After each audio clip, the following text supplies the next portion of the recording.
Hey folks, welcome back again to another video. For those of you who are new, I am I keep stopping on my line.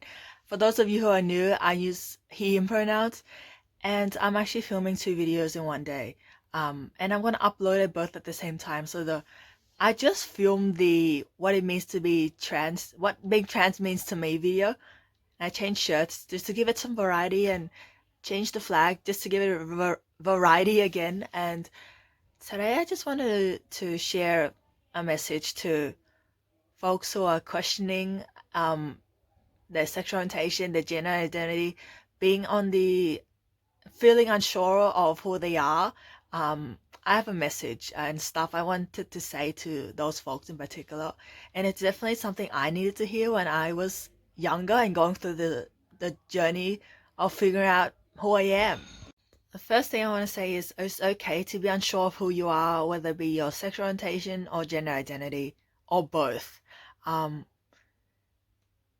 Life is a very interesting thing where I found that as I journeyed along my life, basically, I learned new things about myself. I realized things that I didn't know before, or parts of me I didn't even know existed. Yeah, it's okay to be unsure of who you are, and it's okay to not have all the answers. Yeah, that's the first point. The second thing is don't label yourself for don't label yourself for the sake of having a label. Um, if you just feel comfortable just doing you, dressing the way you feel comfortable, doing things that make you feel the most comfortable, but don't have a label for it, that's okay as well. For example, if you are a cisgender woman who just went on a date with another woman, you don't have to be like, oh, I'm bi or gay now.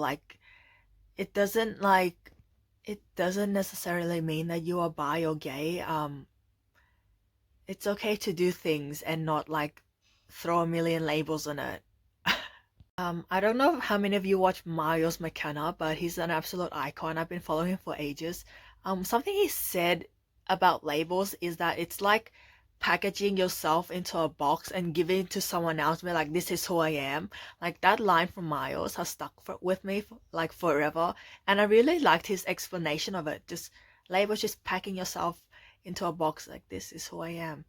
Um, so I think it's that important that you don't label yourself for others, but like putting a label to your experiences for yourself and not for others. Like you are the first priority and not other people when it comes to labels and coming out. The way I see it, labels are words or phrases that help explain my experiences, describe my experiences. But I am more than just a label. Like I'm more than just FTM transgender, and there are a lot of layers to identity that my identity that I can't even put in words yet. Like FTM transgender, that's like, okay, that's my gender identity, but there is so much more to it that I have not put labels on for, different experiences that I have not put labels on for. Being FTM trans, I just see it's like a giant umbrella, and there's a lot of things underneath it. Or you could think of it as FTM transgender for me, the ground surface level, the thing on the surface, and then deep down under that's not really seen, or maybe I don't have a label for it. It's very deep and detailed. Another way I see language is that it's a combination of sounds, and sounds like in language terms, not like a car horn sound. Sounds in terms of words and phrases and sentences are made up of letters, and letters are simply different sounds, and we've given meaning to these sounds. Like hearing the word transgender means someone whose gender identity does not align with their assigned sex at birth. We give meaning to these words and phrases, And that's what gives it power. If this is like gibberish, that's meaningless, it doesn't really have any power. Also, even though I may not have a label for all my experiences, it doesn't mean it's invalid, and that's the same for you. If you're going through these different experiences of feeling a certain way about your identity or attraction towards people or no attraction towards people, like the whole gender identity and sexual orientation thing, um, it doesn't, just because you might not have a label for experiences, it doesn't mean that it's invalid or not real and made up and all this garbage that anti-trans and anti-LGBTIQ plus people say. It's not true. It's your experiences are valid whether you have a label for it or not. It doesn't change anything. Like having a label doesn't suddenly make it real, and then not having a label not makes it not real. Like that's not true. For example, me, like when I was younger, I I experienced serious dysphoria, but I didn't know it was dysphoria. I never heard of dysphoria in my life. I had never heard of trans. I didn't even know much about the LGBTIQ plus community. I only knew that gay people existed. Like I didn't know that trans people existed. Like I knew nothing about this community. Like, and then I felt so weird. Like I felt so uncomfortable with myself, and I didn't know why. Um, and like that dysphoria is still like it's still here today. Like I've always been a trans man. I just simply didn't know it when I was younger. And that doesn't invalidate my experience. Like I said, I experienced dysphoria, but I didn't know the word for it. I didn't even know what it was. I just felt so uncomfortable. But that doesn't mean that dysphoria for me didn't exist just because I didn't have a word to describe my experiences. So you don't need to have had a, I don't know why I winked. It's okay, like you don't have to have a label just to do certain things or date certain people or whatever, like just being you, expressing yourself in whatever shape, way, form, whatever. Um, it doesn't mean that. Like just because you may not have come out as um gay or bi, pan, whatever. Why do I keep saying whatever? I mean, etc. Like doesn't mean that you can't date someone of the same gender. Like it doesn't mean that just because you consider yourself straight doesn't mean that you can't experiment with things or do things with people when it's if it's consensual. It doesn't mean that. Like in my case, like I didn't have to come out as FTM transgender to get a short haircut or typical boy haircut. Because most cisgender women I see have long hair, um, or hair up to here.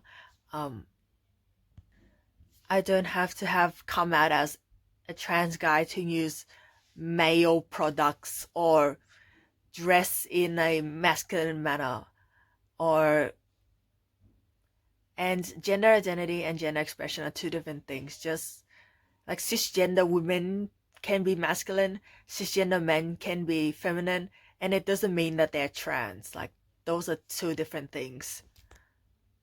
Trans men can also be feminine and trans women can also be masculine, and it doesn't mean that they are less of a man or less of a woman.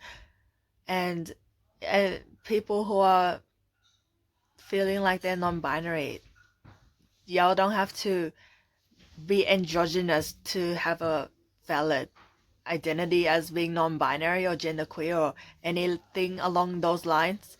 um Basically not being binary trans as in trans woman or trans man, like you don't have to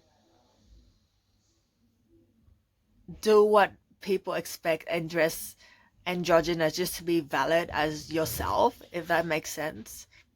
It's also okay if you come out as X thing at one point in your journey and then realize that that label doesn't accurately describe you or your experiences anymore and you come out as Y. It doesn't mean that you somehow chose that identity. nor does it mean that your experiences are invalid. Like, before I came as a trans guy, I came as a lesbian and lived as a cisgender lesbian. Um, that was before I realized I was trans and came out as trans and came out as pansexual. Um, it doesn't mean that my experiences of living as a lesbian are invalid. Like, it doesn't mean that it wasn't real. It still was an important part of my journey. It's just that label doesn't accurately describe my lived experiences anymore. So it's like I don't adopt the label anymore, but that doesn't mean that the time I was living as a lesbian was invalid. You also don't need permission from anyone really, like to be you, live an authentic life, dress the way you want to dress, date whoever you want, love whoever you want. You don't have to seek permission from anyone to be yourself. If anything, the only person you need to seek permission from to be yourself is yourself. I speak from experience because I said I used to hide, like be very scared of living my truth, and I didn't give myself permission to live my truth because I was scared. Um, Now that I've gotten more self-confident, I'm just like, you have full permission to be you, live as Lev, live as a trans man. Do not care about anyone, or do not care about what anyone says. I gave myself permission to be me. And that again took a while because I was scared. It took a while to work through that fear and build self-confidence to be able to live in my own skin and be like, I'm trans and I'm proud of it. Conclusion: be you, do you, love whoever you want, dress the way you want, present yourself as the way you feel most comfortable. Use whatever products you like and feel most comfortable with, regardless of the labels like men's shampoo, women's shampoo, whatever. It's like I don't follow those rules. Um, and you don't need permission from anyone except for yourself to be who you are. And it's okay to not be unsure of the label, and it's okay to not have a label at all. And it doesn't mean that you can't do X, Y, and Z just because you haven't adopted a specific label. That's all for now, folks. Thank you for watching. Thank you for your support, and I'll see you in the next video.